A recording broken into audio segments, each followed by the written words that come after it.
আমরা কার জন্য ওয়েট করছি? আসছে তো আরেকটু মধ্যে, এক্ষুনি আসছে। এই তো ভোটের আগে কি বলেছিলাম? ভোটের আগে বলেছিলাম না তৃণমূলকে লাল কার্ড দেখাবো, তৃণমূলকে মাঠের বাইরে বার করে দেব। বিজেপির দালাল আইএসএফ, বিজেপির আসল দালাল মমতা প্রমাণ রেখেছে হচ্ছে ফলটা। আমার ছোট ভাই বলছিল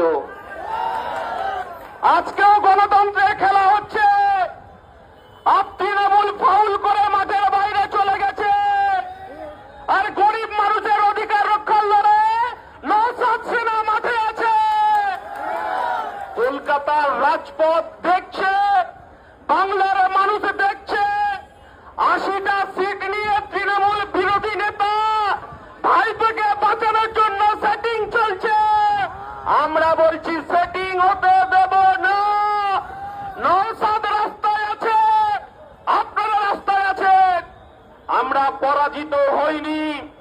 বিজেপির কাছে, বিজেপি ষড়যন্ত্র, এই সিও দপ্তর নির্বাচন কমিশনের কাছে ষড়যন্ত্রের শিকার হয়েছি আমরা।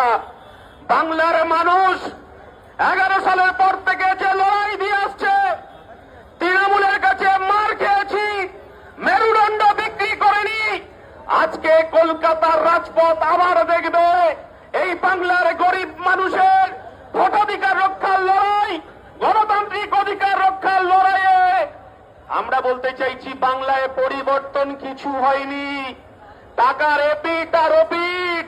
মুকুল বাবু বলে গিয়েছিলেন যাহাই তৃণমূল তাহাই বিজেপি, যাহাই বিজেপি তাহাই তৃণমূল।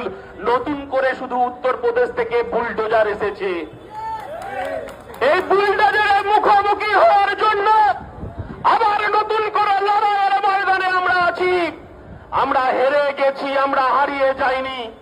তৃণমূলের বিরুদ্ধে যেমন রুখে দাঁড়িয়েছি, তৃণমূলের বিরুদ্ধে, তৃণমূলের সন্ত্রাসের বিরুদ্ধে, তৃণমূলের লুটের বিরুদ্ধে, তৃণমূলের রাজনীতির বিরুদ্ধে আমরা যেমন রাস্তায় দাঁড়িয়েছিলাম, আমরা বলতে চাইছি অনেক গল্প শুনেছি, পুষ্পা ঝুঁকেগা নেহি। আর আমরা সেদিন বলেছিলাম আইএসএফ ঝুঁকেগা নেহি।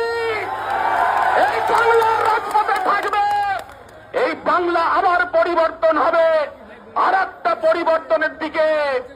এতদিন ধরে আমরা ঘমটার নিচে খ্যামটার নাচ দেখছিলাম, আজকে আমরা সরাসরি লড়াই।